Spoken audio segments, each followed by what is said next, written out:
Welcome to Without Fear, Life, Death, and Everything in Between, a podcast for anyone ready to embrace life's ultimate truth. It ends.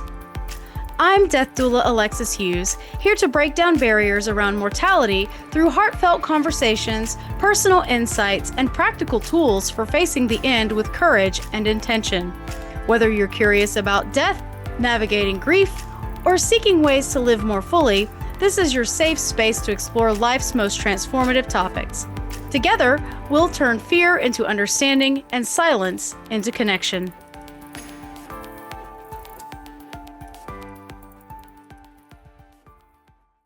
Hello, everybody. Welcome back.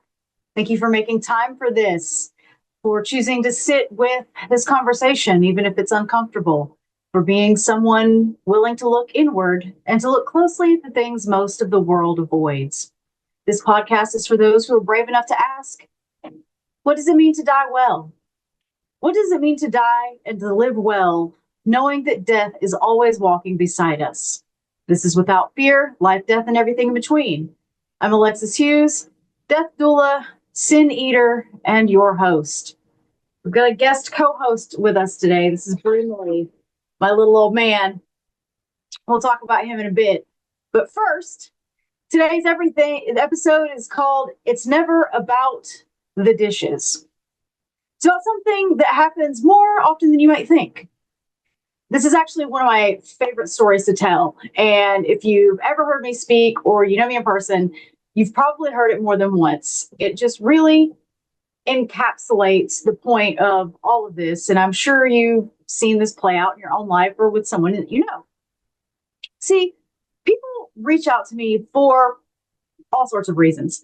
Some of them are practical, some are emotional, and some are urgent. But over the years, I've come to see a pattern. The thing they say they need help with is rarely, if ever, the thing they actually need help with. They ask me about paperwork. They ask about logistics. They ask about burial options or home care agencies or legal referrals. We go through the very sterile checklist, the very stoic procedures. And while those are valid needs, of course, right, we have to get things done. Almost always, something deeper is going on. What's really at stake is rarely what is being openly said. And today I want to tell you a story about one such moment. It started, as many of them do, in the middle of the night. I usually check my email in the early mornings. I get up, it's one of the first things that I do. It's part of the rhythm of how I work because death doesn't have office hours. And part of it's because I've learned that when someone reaches out late, that they're not just looking for information. They're looking for peace. It was around 3:05, 3:10 a.m. when her message came through. And the ding woke me up because I always keep my alerts on my phone active because, well, somebody might be dying. I always sleep with my phone under my pillow. And she introduced herself very plainly. No punctuation, no signature, just a request. Can you help me review my will? Responded as I always do, kindly, clearly, with boundaries, considering it's the middle of the night. And I let her know I'm not a lawyer. I don't give legal advice, but I would be happy to take a look and let her know if anything seemed amiss, out of the ordinary, or if she might want to speak to one of the legal professionals that I often collaborate with. I asked her about her availability and she sent it over to me. And so we made an appointment for later in that day, once we both had more sleep. And I went across town. She was a lovely woman, very pleasant. But you could just tell that there was something else, just a cloud just hung over her. And she welcomed me into the house, offered me some water, tea, soda, and I chose soda and sat down with her document in the hand. So I read through it slowly, line by line. It's clean, uncomplicated. Basic assets, basic instructions, no ambiguities, no red flags, nothing. I read it again. I was waiting for like the Fey law loophole or something like that I had like missed in it. And I couldn't find anything. It was just a simple, clear plan for what she wanted after her death. But that didn't really sit right. She looked kind of uncomfortable. She wouldn't really like look at me while we were talking. But it wasn't with the document itself, it was with the timing of it all. Why had she written to me about this in the early hours of the morning if everything was already in order, right? Like this was a dang near perfect document. What was the deal? What had really kept her up at night? What make her Google me and find me in the middle of the night to come look at it and not like a lawyer? So I've just, put the paper back together, handed it to her, and I probed gently. I said, your will is clear. It's straightforward. It seems well thought out. So I'm wondering, is this really what's keeping you up in the middle of the night? Or is there something else on your heart with this? There was a pause, a long one. And she kind of wrung her hands a little bit, and then came her answer. She said, my children are fighting. She gave me a little bit of details, and it wasn't about her care. It wasn't about the will itself, not about the hospital bills or visitation or power of attorney. They were fighting about the heirloom china. She gestured to a beautifully carved wooden cabinet behind me in the dining room in the next room. The glass doors were pristine and shining with the sunshine coming in through the windows. It was a set of finely made porcelain dishes passed down from her grandmother, stored in the hutch in the dining room. That's what they were arguing about. 3 daughters, 1 son, and the daughters were at odds about plates. She was losing sleep, literally, because her daughters were in conflict over teacups. And as she said it out loud, I could sense like the shame that she felt over it. She thought it sounded silly, small, embarrassing. Like, I've called a professional in here to tell you that my kids are fighting over dishes. But I didn't laugh. It's not funny. Because I've seen it too many times before. And I knew immediately that this was not about the dishes. I asked if I could come by her house later that week, and she agreed. So when I arrived back at the house, the atmosphere was already tense. Her adult children were there, hovering in corners, avoiding eye contact, speaking in very clipped, short sentences. You know, the kind. Fighting, almost. Now, her hospice nurse had just left. She was in her bedroom, lying quietly, too weak to come out, but fully alert. She could hear everything. And she was fully aware that her children were at war. I could see it in her eyes, and I could feel it just in her energy. And she wasn't worried about dying. We all knew that was coming. She was worried about leaving her children behind in pieces. So I gathered them in the dining room, told them to sit down. They sat around the old wooden table, the one they'd grown up eating dinner on. The china cabinet loomed behind them silently. I didn't waste any time. I cut right in. And normally there's some introduction and you get to know the family and things like this, but this was kind of my first introduction to them, and I had kind of already had it. And I just said, your mother's dying of cancer in the next room. She can hear you arguing. She can hear the stuff you're saying. She can hear every single word. She sent me an email at 3 a.m. in the morning because you are breaking her heart. You're in here screaming over stuff, and it is killing her faster. Enough to keep her up in the middle of the night to send a stranger that she Googled an email. I pulled up my phone and pulled up a copy of the email, and I showed it to her. Pointed to the time signature. Nothing. They just sat there with their arms crossed, kind of looking uncomfortable and low-key looking at each other around the table. So I said again,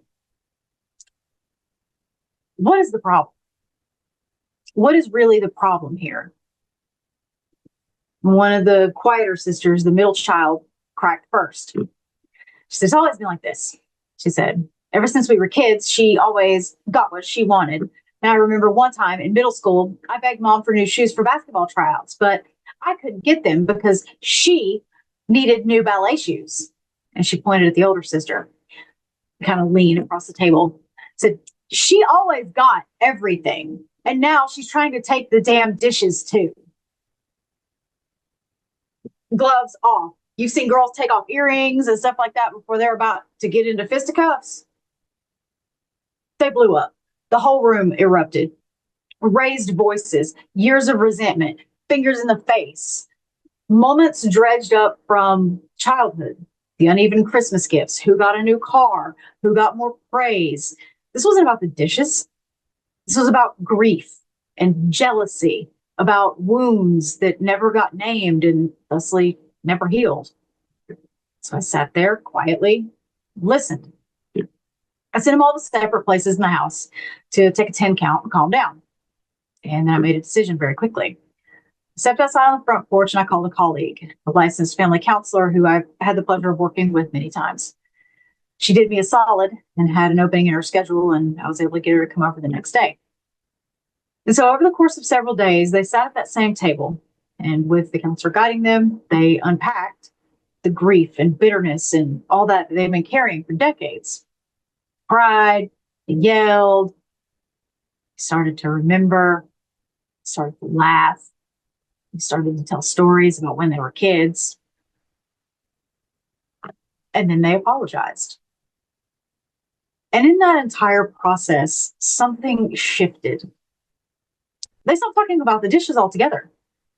And by about the second or third day, no one wanted the dishes anymore. Instead, they wrapped them carefully in tissue paper and boxed them up. They gave them together to their brother, the fourth child, who was preparing for his wedding later that year.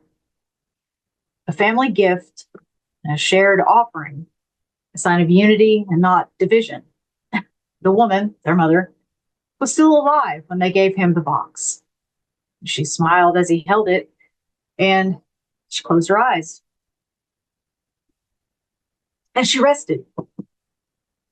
Not because it was perfect, not because everything was neatly resolved and tied up with a bow like a Hallmark movie, but because her children had finally stopped fighting. Because the dishes were never the issue. The dishes were never the point. Because they had finally really seen what was underneath the dishes. And when families argue near the end of life over heirlooms, medical choices, funeral details, it's rarely about the specific decisions or items, right? It's about what those things represent: control, fairness, recognition, grief, legacy, love withheld, love wanted, the dishes, the will, the medical directive. They're containers. They hold decades of emotional sediment, resentment, regret, longing, fear. It's easier to point at the distribution of the stuff in a family home and say, than to say, I never felt seen by mom. Or it's easier to fight over a casket color than to admit, I'm scared to lose the one person who kept us connected. A study published in Omega, the Journal of Death and Dying, found that nearly 80% of families experience some level of conflict during the end-of-life process, often intermittently or consistently between various members of the family. These aren't just disagreements over logistics. They're manifestations of unresolved relational wounds, heightened by the stress of watching someone they love decline. End-of-life conflict isn't just circumstantial. It's neurologically and psychologically predictable. In a 2022 report from the Family Caregiver Alliance, 60% of family caregivers report strained relationships with siblings during shared care of a parent. The same study found the lack of communication before a crisis as a primary trigger of breakdown. Add to this the heightened cortisol levels that come with anticipatory grief. And the result is a family under pressure, with old survival strategies coming back into play. The oldest child tries to control everything. The middle child retreats or lashes out. The one who moved away feels like they don't belong or feels resentful that they've been expected to drop their life in return. Each person isn't just responding to the present. They're reacting from the script that they've been reading from childhood. And like my mom used to say, if you don't pass the class, you're going to continue to have to retake it. So until these behavioral systems and patterns are broken within a family dynamic, that's how you're always going to act because you don't know anything else. Everyone has the power, of course, to look inside and see that. But you are then put in an impossible situation of also having an external of watching someone that you care about die. It's not the time for inner reflection. It's not the time to discover I need therapy and I'm going to fix this before I lose dad. That's an impossible ask. So that's why a doula, like myself or any of my other end-of-life colleagues, can bring someone in to handle it while we continue our work with what's going on with the family. We're going to take a really quick break and hear some great information during that break from the Transformation Talk Radio Network. And we will be right back to continue talking about the stuff nobody wants to talk about. See you in a few.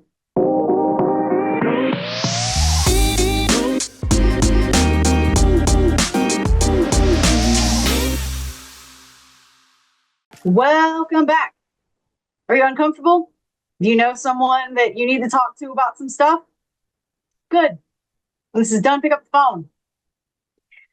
My co-host has left. I did something a little different today because as we are talking about death, I'm a cat mom and we've had to recently put two of our older cats to sleep, and he is the third brother.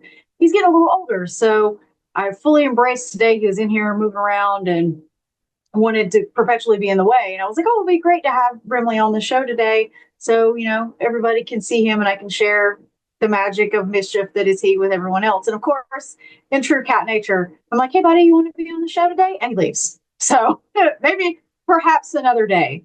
But back to the story at hand. So what do you do in these moments, right? What if you don't have a death doula handy or you want to handle it yourself? Well, what helps in these moments isn't another form, another meeting, another plan. Like there's nothing structured about this. Every situation is different. So there is no formula. But what helps is preserving the space to speak that deeper truth. When I asked the daughters from the China story, what is your deal? What is going on here? One, no one had ever been that direct with them. It was just kind of they're just like that situation. But what I really offered them was permission to stop pretending that everything was fine, to stop pretending that it was about the dishes, permission to grieve what was broken between them, permission to say out loud that what had only been said in silence or sideways remarks or stabs or passive aggressive or commentary or being late to a birthday party on purpose or whatever. Sometimes it just takes a neutral presence, right? Someone who can ask the question that the family either doesn't know how to ask or is afraid to. Because when I ask, what is the real problem here? You don't know what you're going to get. That can open a Pandora's box that once open could do a lot. So you really have to be prepared for that. And sometimes it takes a therapist, a mediator, or yes, a death doula. But sometimes it just takes someone being brave enough to say, I don't think this is about the dishes. So if you're facing any end of life planning with a loved one or trying to make peace with siblings, partners, parents, children's, pause, take a tenor, sit with your feelings, and ask yourself, what is this really about? What are we trying to protect? What hurt hasn't been healed? And these are things that don't even have to happen at death, right? We still want to live good lives. So the things we do at death, pick them up and scoot them forward. If you've got some junk going on in your family and you're walking into Thanksgiving and your guts are knotted up because you know something's going to hit the fan, what is this really about? What are we trying to protect? Or who? Or whose feelings? What are you trying to protect? The peace? What hurt hasn't been healed? And another one that I always like to ask is, what is the closure worth? If you get closure, but it involves absolutely uprooting everything in your family and just an unhinged level of drama, is it worth it? How much peace are you willing to disrupt to gain your peace? And as your chaotic, unhinged bestie, I would tell you that your peace there's no cost too high. For overall peace and doing less harm, you got to rip the Band-Aid off. Because the china, the ring, the house, the will, they're only symbols. And what matters is what's really underneath. If you're the one nearing the end, know this: the things that your loved one will carry after you die won't be material. It's not the stuff. They'll carry how they were treated. They'll carry what was said and what wasn't. They'll carry the unresolved or the reconciled. We can choose now, right now, to name the truth and begin healing before the last breath, before the dishes get broken, before it's too late. And I say before the dishes get broken because those three girls, in the heat of it, they were this close to pulling each other's hair. I could have walked over and pushed that whole china cabinet over and broken every one of them dishes, and they wouldn't have given a single flip. It was never about the plates. They didn't care. It was about the shoes and who got a new prom dress and who got stuff and who did mom tell they loved the most and things like that. It's never about the dishes. And end of life care is not solely about managing the physical symptoms, right? We come in, we try to provide holistic care. We work with the hospice team for medical mitigation. It's not just about the medications, the pain scores, or medical directives. While those are critical, they're only a part of the whole picture. Real end of life care must also address the emotional and psychological terrain, not only for the person who is dying, but for everyone orbiting that experience. Something that I constantly tell folks when I'm doing life coaching and things like that is you do not exist in a vacuum. You might not think that it does, but we all know that a hurricane across the world can be caused by the beat of a butterfly's wings in your backyard. You do not exist in a bubble. You do not exist in a vacuum. Everyone is a part of the death experience, even if you're not the one dying. Even if you're tangentially, tertiary involved, it is still impacting you somehow. Even if it's not your direct person, right? It is an in-law, it is a coworker's wife or something like that. You are still in the wake of that death experience that is happening, even if it's in your periphery. Because when someone is nearing the end, and what rises most vividly is not only pain, but fear. Not only fatigue, but longing. Questions begin to surface quietly, urgently, sometimes wordlessly and existentially. Did my life matter? Did I leave peace behind me? Who will carry on my memory? Did I love well? Was I loved? Was I a good person? These are all spiritual questions, emotional questions, human questions.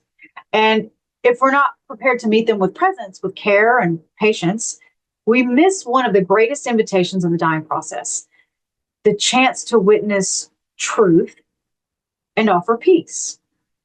According to the National Coalition for Hospice and Palliative Care, the majority of patients receiving hospice express a growing need for spiritual or existential support as death nears. This includes assistance navigating meaning, forgiveness, unresolved relationships, and fear of the unknown. You run out of checklists, you run out of forms, and then you are left with the higher order problems and questions. And yet many families are unprepared.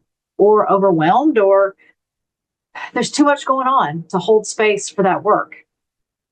2020 study of the Journal of Pain and Symptom Management found that 59% of patients nearing the end of life reported psychological or emotional distress, with anxiety, sadness, and fear among the most common.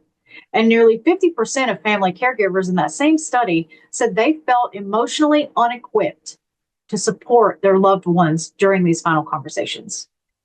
This isn't because the families don't care. It's because they haven't been taught how to be emotionally present in death. It's because they don't have the tools to be emotionally present at all. And this is very specifically, to me, an American culture problem. Our culture prepares us to fight death, to delay it, to fear it, to not admit that it's even going to happen, but not to sit beside it, not to speak honestly with it, not to walk someone to its edge with steady hands and open hearts. But we can learn.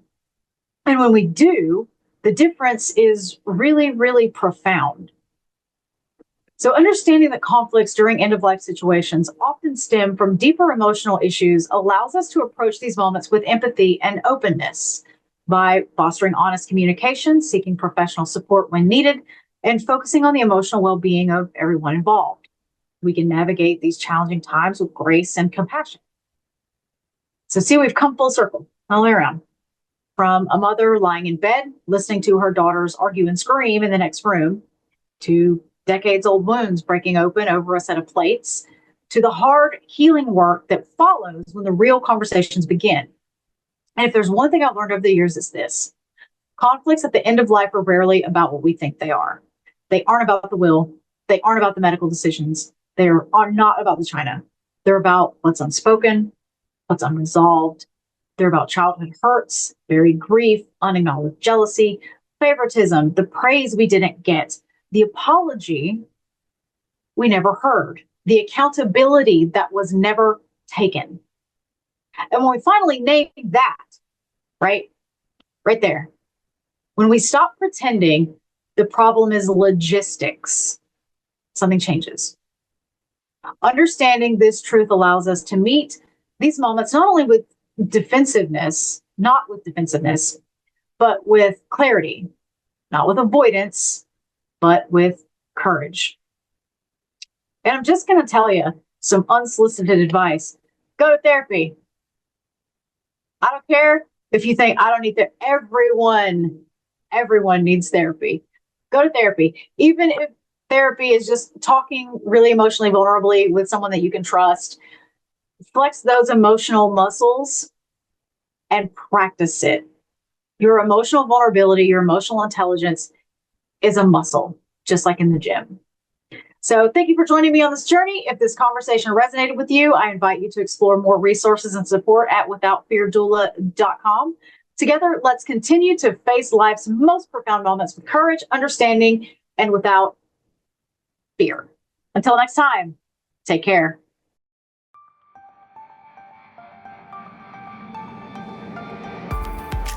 I'm death doula Alexis Hughes, and you've been listening to Without Fear, Life, Death, and Everything in Between.